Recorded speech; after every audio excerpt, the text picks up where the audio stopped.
Today I'm going to take Unit 3 Pretest Division with and without remainders.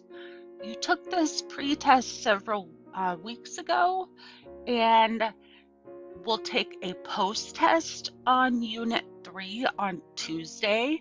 So let's see how Mrs. Miller would answer the questions for the pretest. This may help you for taking the post-test. So let's take a look at question 1. What is the opposite operation of multiplication? Well, the opposite of multiplication is division. Addition and subtraction, they're opposite of each other, but in order to find a division answer, I often use the opposite of division, which is multiplication.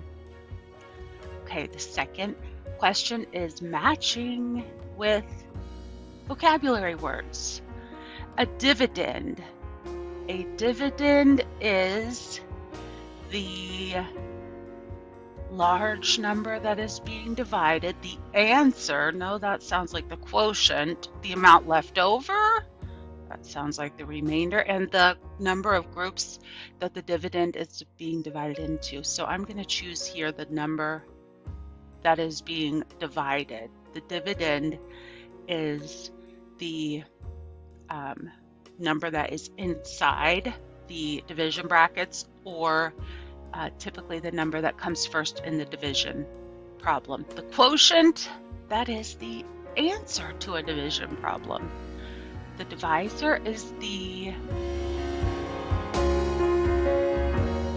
number of groups that the dividend is being divided into. The remainder is the amount left over. Okay. Fill in the boxes with the correct numbers to represent the division sentence that this model represents. So, for division, I'm thinking of a total first, and then divided into how many groups, and our answer will be how many is in each group. So there are how many diamonds altogether?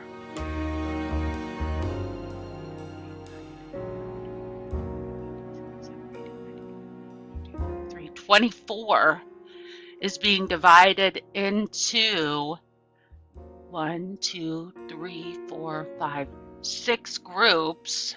24 divided by 6 equals how many is in each group? 1, 2, 3, 4. This picture shows 24 divided by 6 equals 4. Okay. Given the number sentence, 8 times 15 is 120. Select all the number sentence below. That must also be true within this fact family. So since it's a fact family, I know that it's going to contain the same numbers as these 3 digits up here. 120 divided by 8 equals 15, yes. 5 times 120 equals 8? I don't think so, because I'm pretty sure if you multiply 5 times 120, your answer is going to be a lot bigger than 8. So even though that has the same numbers, the equation is not true. 15 times 8 equals 120. Yes, I can see that if I just flip-flop those two around, I'll get the same answer. 8 divided by 120 equals 15. No, that one's not it. Our number that is the dividend, or the one that comes first, is typically the larger number. 120 divided by 15 equals 8. Got it. There are 3 choices there. Okay, question 5. Choose the number that is closest to the value of the expression 8,745 divided by 3. 30,000, 33,000, or 300. So 3 times what number would get us pretty close to this dividend, which almost looks like 9,000 to me. So I'm thinking that 3 times 3,000 gets us pretty close to this number, because 3 times 3,000 is 9,000. So if I turned that around into division, then 3,000 would be the closest number. Okay. You can listen to have this question read to you. Which equations can be used to solve this word problem? Select all that apply.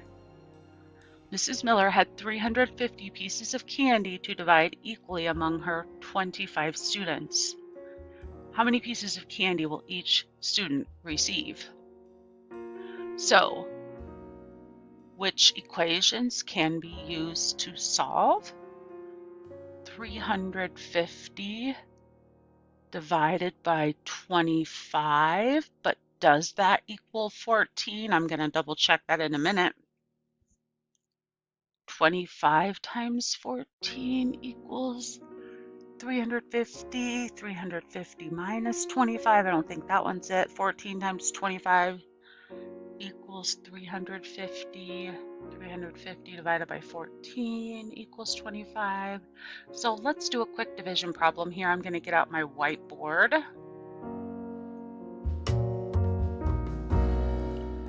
So if Mrs. Miller has 350 pieces of candy and she's dividing that among her 25 students, first thing I'm thinking of is, how many times does 25 go into 3? Well, it doesn't. I'm going to need to look at 35 together as a 2-digit number.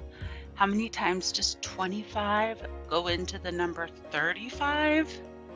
Once. 1 times 25 equals 25. Subtract. 5 minus 5 is 0. 3 minus 2 is 1. Bring down the next number, which is a 0. And begin with division. So 100 divided by 25. 25 times what equals 100? Let's see. 25, 50, 75, 100. 25 times 4 equals 100, with no candy remaining. This tells me that the equations that have multiplication, such as 14 times 25 equals 350, will also work for this problem. So, plus, I'm going to leave that one out, 350 divided by 14 equals 25, that works. 14 times 25 equals 350, that works. Subtraction, no. 25 times 14 equals 350, that one also works as well. Okay, what is the quotient? Let's take a look. 750 divided by 6. Remember, the steps in long division are divide, multiply, subtract, and bring down. Repeat those steps over and over until your quotient is found. How many times does 6 go into 7? Once. Check. We've divided. 1 times 6 equals 6. Subtract. Bring down the 5. Check. Repeat. Start back with division. How many times does 6 go into 15? 6 times 2 is 12. Check, we just divided. Check, we just multiplied. Now we subtract. 15 minus 12 equals 3. Check, and bring down the 0. How many times does 6 go into 30? 5 times. Check. I've divided. 5 times 6 is 30. Subtract 0. So my answer here, what is the quotient? 125. Okay, let's see. 3,600 divided by what number equals 15? Okay, so in order to find this missing number, I could take 3,600 divided by 15. That will give me the missing number. So 15 goes into 36 at least 2 times, because 15 times 2 equals 30. So 15 goes into 36 2 times. 2 times 15 equals 30. Subtract 6, bring down the 0.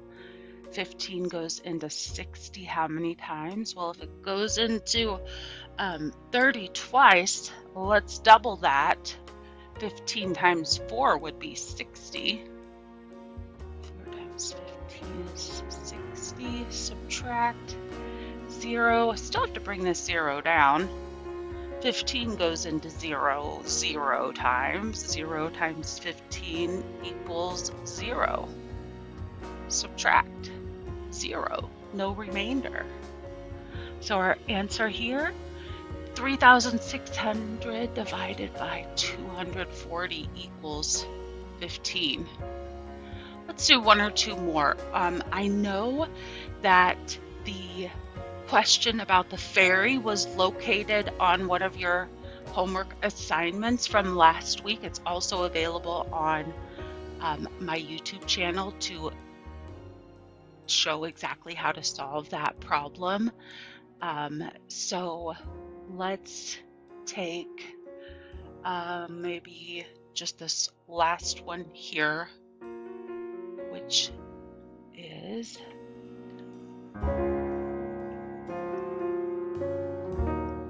91 divided by 12.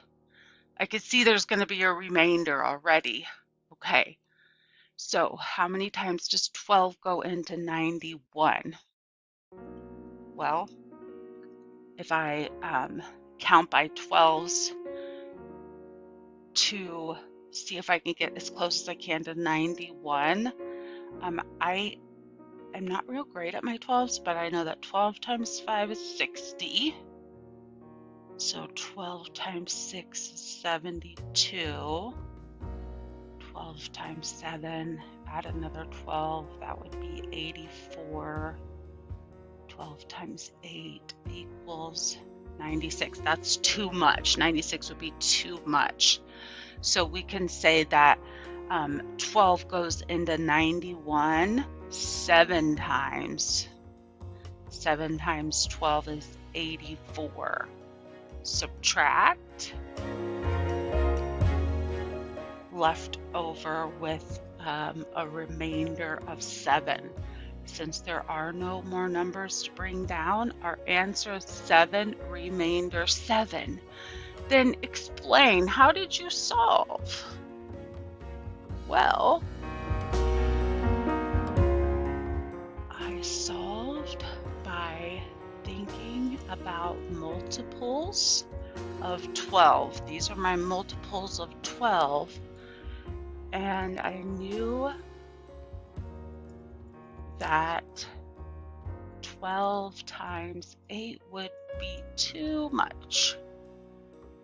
So I used 12 times 7, which is 84. After subtracting 84 from 91, I had a remainder of 7. So the quotient is 7, remainder 7.